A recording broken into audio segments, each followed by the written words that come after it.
Have you ever wondered if there's a cheaper yet safe way to medicate yourself for common illnesses? Illnesses such as the flu, infections, fever, fatigue? Well, I have. And according to the National Institute of Health, approximately 80% of the world's population use herbal medicines as their primary health care. Sadly, only 42% of the United States population is part of this practice. This made me wonder why. My interest in this field began when I moved to America. Back home in Puerto Rico, my family taught me many remedies for common illnesses like headache, stomachache, fever, between many others. I remember when my grandmother, almost every Sunday, woke up early to visit the garden, pick out the herbs needed for whichever recipe she felt like making, and simply created more of my family's medicine supply. Funny enough, she still sends me her remedies so I can stay strong. Moving to America and having the opportunity to talk to others about their health lifestyle influenced my decision to educate others on the misinformation that surrounds traditional medicine. If you are here, sitting within this audience, it probably means you're interested in debunking these ideas and looking forward to being informed of a healthier lifestyle that won't only benefit your health, but your family's as well. Today, I will be talking about what herbal medicines are, the benefits they have on your health, and guide you on how you can start your journey on this life path. Additionally, I plan on explaining why in America there's a common belief that they're unsafe by explaining the restrictions in production. This practice began in Mesopotamia about 5,000 years ago, when on clay tablets Mesopotamians listed hundreds of medicinal plants, such as laurel, caraway, and thyme, which are still used till this day. Not only was this practice seen in Mesopotamia, but in India, China, and Europe. Still, in the present China, for example, herbs are used as their method of medication. Their studies have led to many discoveries about plants' health benefits. This goes to show how many other cultures, ethnicities, and civilizations have used plants' natural qualities for healing throughout history. You may be here without any prior knowledge on what herbal medicines are and why we need them in our lives. You're probably even wondering if there's a branch within the scientific department that studies this, and there is. According to the book Pocket Guide to Herbal Medicines by Karen Kraft, phytochemistry is the study of the plant's chemistry, meaning the scientific identification, isolation, and analysis of their chemical structure. This analysis is used to classify the plant and determine its constituents. Phytochemistry is what permits the practice of herbal medicines to exist. Herbal medicines, put simply, is the use of plants to treat disease and enhance one's general health and well-being. Simple as that. It's the use of unadulterated natural products that are remedies to help you boost your immune system and fight certain bacteria.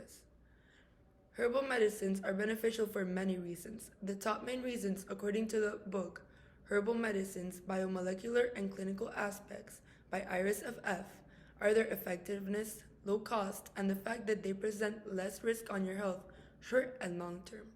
They are usually applied in treatments for chronic and acute conditions and various ailments, and problems such as cardiovascular disease, prostate problem, depression, inflammation, to name a few. For example, in Africa, the traditional herb, African flower, has been used to treat HIV symptoms for decades.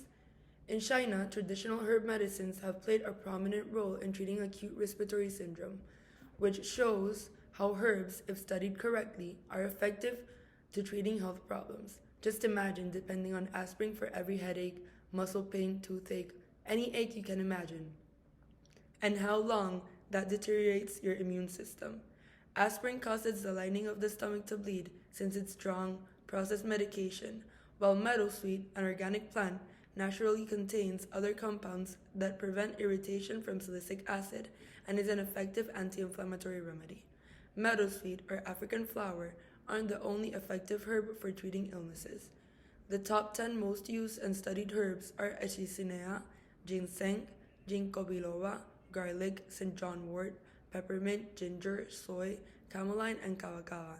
Each of these herbs treat different health problems ranging from mental illnesses like depression and dementia to common corporal illnesses like nausea and respiratory problems. To help you start your journey and on this life path, I decided to create a 3-step plan. This plan is merely a guide of the crucial steps that need to be taken in order to have a successful transition into using herbal supplements. The first step is to visit a physician. Physicians are a great resource to get familiar with natural medicine. Any medication, herbal or otherwise, should be taken under supervision of a knowledgeable and qualified practitioner.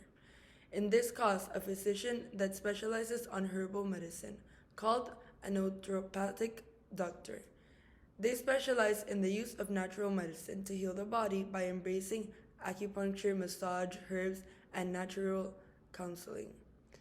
If the doctor approves of and finds the herbal treatment beneficial for you and or your family members, you move to phase 2. My personal recommendation is to stay away from supplements. Supplements are dietary products that come out of big harvest. The problem with big harvest is that it's impossible to assure the quality of the herbs, therefore the product isn't reliable. Quality is important since it assures the plant being consumed has gone through the appropriate process of harvest. Therefore, to assure quality, small-scale production is a great way to consume organic natural products. This could be perfect motive to start your own garden, indoors or outdoors. If a house garden is not an option, I recommend looking for local community gardens that can provide the herbs for your family. Lastly, find a reputable source that can show you how to make remedies or salves yourself. There are several online platforms dedicated on showing others via online classes. For example, the Shetna School of Herbal Medicines is a modern platform with dedicated practitioners who teach others how to create their own remedies. Depending on where you live, you can find a local practitioner and begin there. Regardless, checking up with a physician is a must. I hope to have inspired all of you to take on this adventure in life and to have eased any doubts regarding the practice of herbal medicines. Thank you.